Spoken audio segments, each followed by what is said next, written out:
Deixa eu dar o ok. Tá gravando.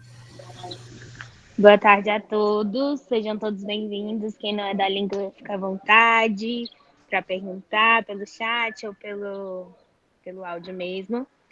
Meu nome é Larissa, eu sou estudante de enfermagem, eu estou na Liga, eu acho que há um ano já, vai fazer um ano. Estou no 8º semestre de enfermagem e é isso, eu sou do campus Darcy.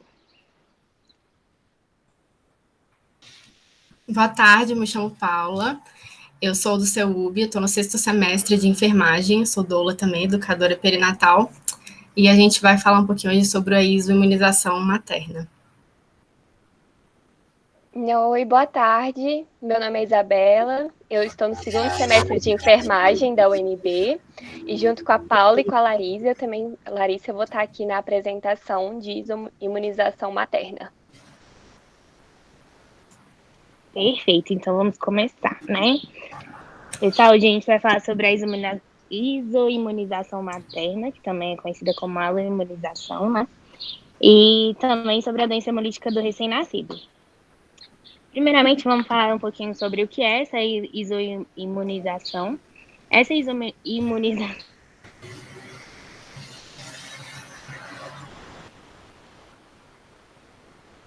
é antígenos que não são próprios. E tem essa exposição de antígenos que não são nossos, nosso corpo começa a provocar a formação de anticorpos, né, para combater esses antígenos. Aí essa imunização, vocês estão me ouvindo? Agora sim. Vocês não estavam ouvindo antes? Tinha dado uma travadinha, mas deu para escutar.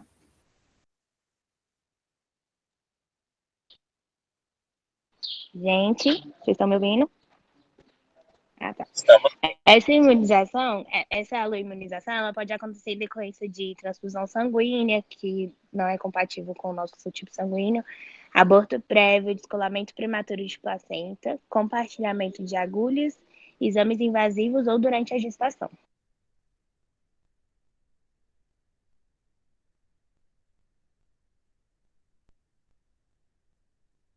Vocês estão me ouvindo? Vocês estão conseguindo me ouvir? Aham. Tá bom, beleza. Fechado aqui. Beleza. A gente vê que esse assunto ele pode ser um pouco denso, né? E tem alguns termos mais técnicos, então a gente vai tentar trazer de uma forma um pouco mais leve, né? Esse assunto. Então, para falar de isoimunização, a gente tem que falar, e da eritroblastose, né? A gente tem que falar sobre fator RH. O que é o fator RH? Todo mundo tem um tipo de sangue, né? Por exemplo, eu sou O positivo. A gente vai ignorar, nesse momento, o fator O, A, B, AB, a gente vai ignorar essa parte do tipo sanguíneo da pessoa, da mulher, no caso. E a gente vai focar só no fator RH, que é o fator positivo ou negativo, que nem tá aqui, ó, positivo ou negativo. Qual que é a diferença de quem tem RH positivo para RH negativo? Quem tem um RH positivo tem um antígeno D, que a gente pode chamar de proteína. Então, tem uma proteína especial na hemácia, que é a célula sanguínea. E quem é do RH negativo tem um anticorpo que é anti-D. O D, que nem a gente falou agora, é essa proteína. Então, de outra forma, esse anticorpo, ele vai combater essa proteína, ele vai atacar, porque afinal de contas, quando a gente fica doente e entra algum micro-organismo no nosso corpo, o nosso corpo, ele produz anticorpos para poder combater esse micro-organismo. Então, esse anticorpo vai tentar combater essa proteína que é não própria desse corpo, não é pertencente a esse corpo. Então, quem tem o sangue negativo não tem essa proteína. E o que tem a ver com a mulher, né? O que tem a ver com a gestante? Quando essa gestante, ela tem o tipo sanguíneo negativo, ela vai ter esse anticorpo. E se o bebê dela tiver o tipo sanguíneo positivo, ele vai ter essa proteína. Mas como a gente já falou, esse anticorpo, ele não gosta muito dessa proteína. Então, ele vai combater essa proteína. E a gente não quer que isso aconteça, porque, afinal de contas, o bebê, ele tá no organismo dessa mulher.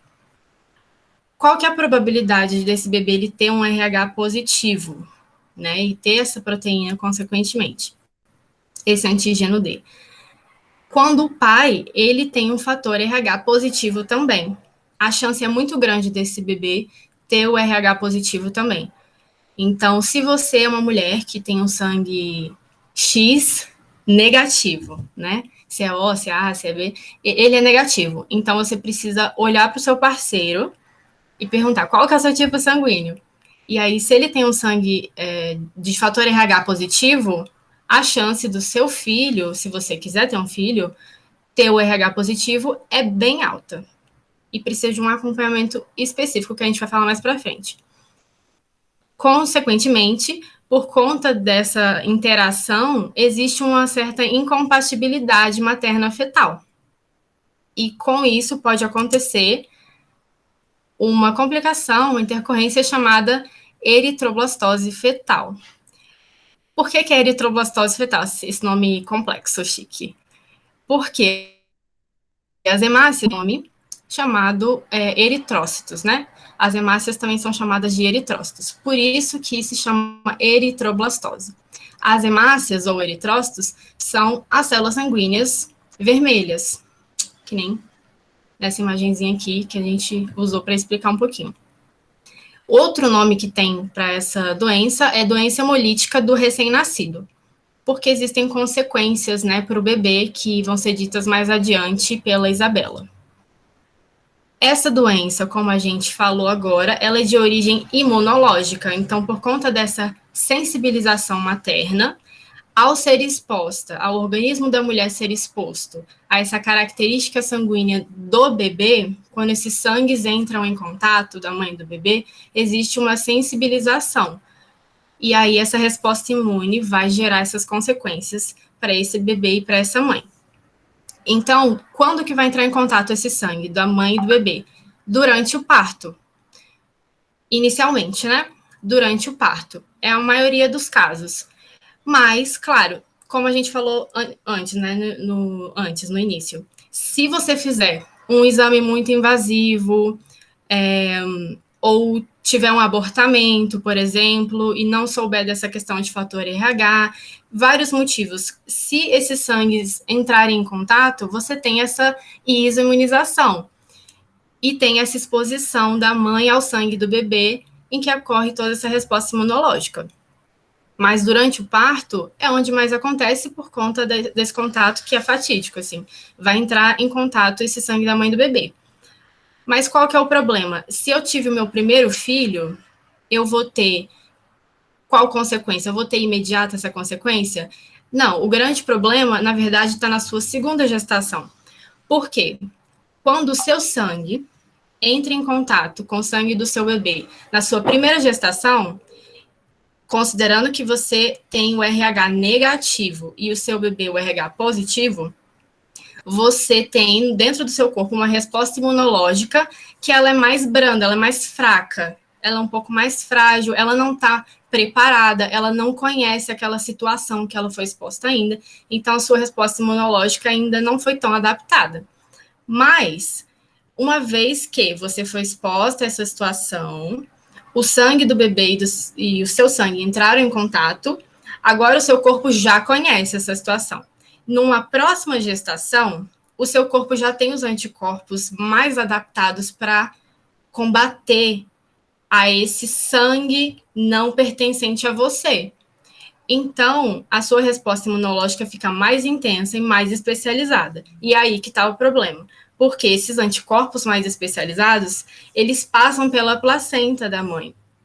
E eles vão gerar a hemólise, que é a quebra dessas células sanguíneas do bebê.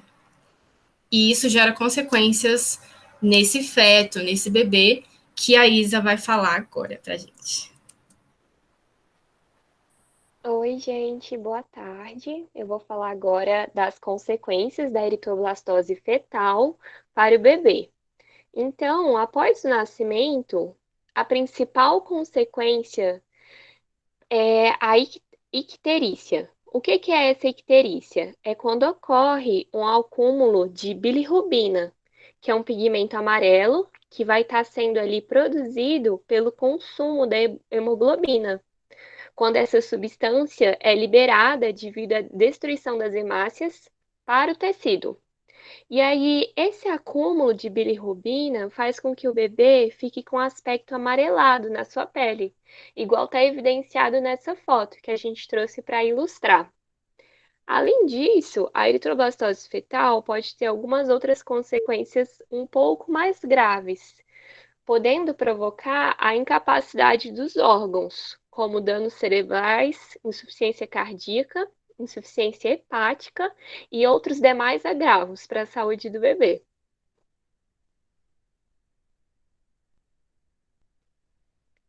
Agora a gente vai entender como fazer um rastreamento e um diagnóstico da doença hemolítica do recém-nascido.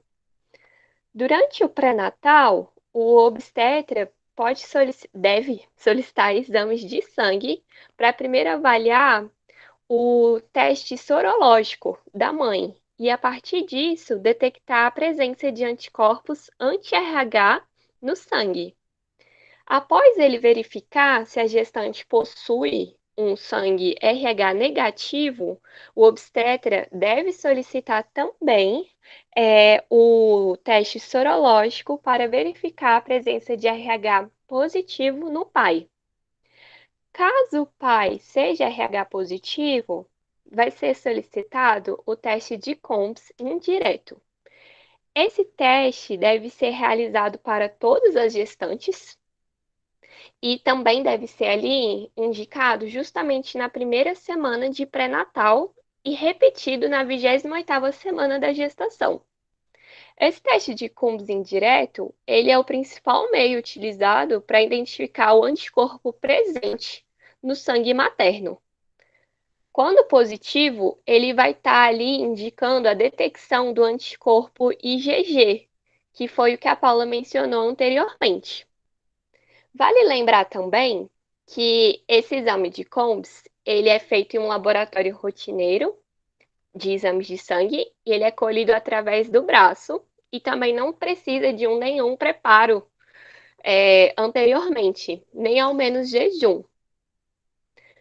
Voltando ao teste de Coombs, é só importante relembrar que quando o resultado for positivo, significa que a pessoa, ou seja, a mãe, vai estar tendo ali um anticorpo, que foi esse IgG mencionado, que pode causar coágulos quando se recebe outro tipo de sangue.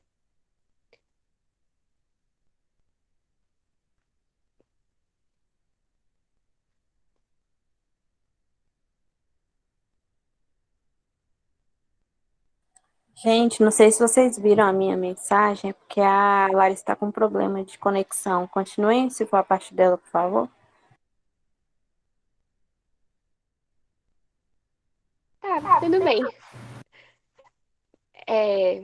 A forma de prevenção, a principal, é justamente o acompanhamento adequado durante o pré-natal. Então, tanto o médico quanto a equipe de enfermagem tem que estar ali presentes naquela gestante e incentivar ela a permanecer no programa de pré-natal. Dentro desse pré-natal, oferecer uma educação em saúde, então demonstrar sempre de forma muito clara como será realizado esse teste de Coombs, deixar a gestante calma para evitar a ansiedade.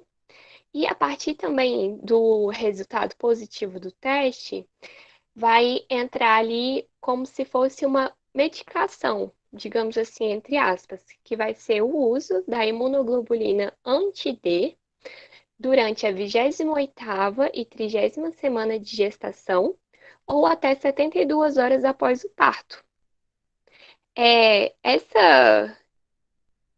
Essa imunoglobulina anti-D vai, digamos que, preparar a gestante ali na hora do parto para não ocorrer digamos assim,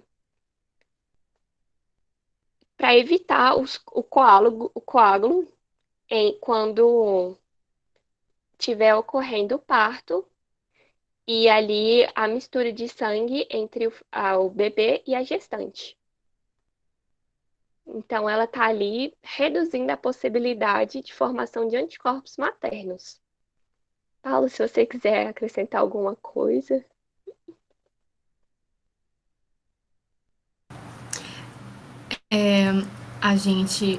Esse era o último slide. Não, mas é isso mesmo. Então, essa imunoglobulina, ela vai diminuir, né? Eu ia falar mitigar a pessoa. Diminuir a sensibilidade materna. Porque uma vez que você foi sensibilizada, você foi sensibilizada. E é isso. Não tem como você tomar uma medicação para dessensibilizar. Você já foi sensibilizado e seu corpo já criou uma preparação imune, né? Uma resposta imune para combater aquela situação, para poder se proteger daquela situação. Então, por isso que é importante fazer o pré-natal e ter o acompanhamento, porque uma vez que você é imunizada, numa próxima gestação, você tem que ter mais cuidado.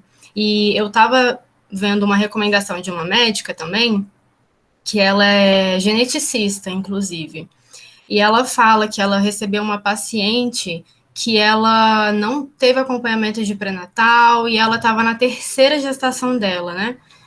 E ela era RH negativo. E ela já tinha sido sensibilizada. E ela já estava com. Vou até voltar um slide. Ela fez o teste de combis indireto, viu a sensibilização que ela tinha e estava altíssima. E aí foi recomendado a ela que não gestasse mais, porque ela já estava muito sensibilizada. Então a recomendação seria, já que o pai é RH positivo, né? A recomendação é de que realmente ela não tivesse mais filhos. E quem tem a acessibilidade financeira de fazer toda uma análise genética também, aí tem gente que consegue dar essa avaliada e ver as possibilidades e talvez conseguir, ainda que sensibilizado, gestar normalmente, sem perigos. E essas são as nossas referências. E é isso, gente. Eu vou voltar para outra tela. A Aline fez uma pergunta no chat, que ela falou assim, só precisa tomar essa imunoglobulina caso o combis dê positivo? Ou você quer falar, Isa? Responde essa para ela. Não, eu, assim, do que eu estudei, eu entendi que sim.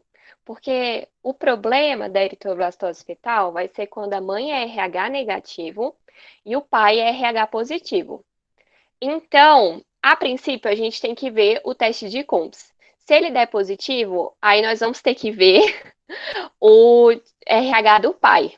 Se o pai também for positivo, então sim, a imunoglobulina anti-D tem que ser injetada na gestante. A princípio, nós temos que ter certeza do resultado do teste, tanto da mãe, do exame de Coombs, e o teste serológico do pai. Deu para entender?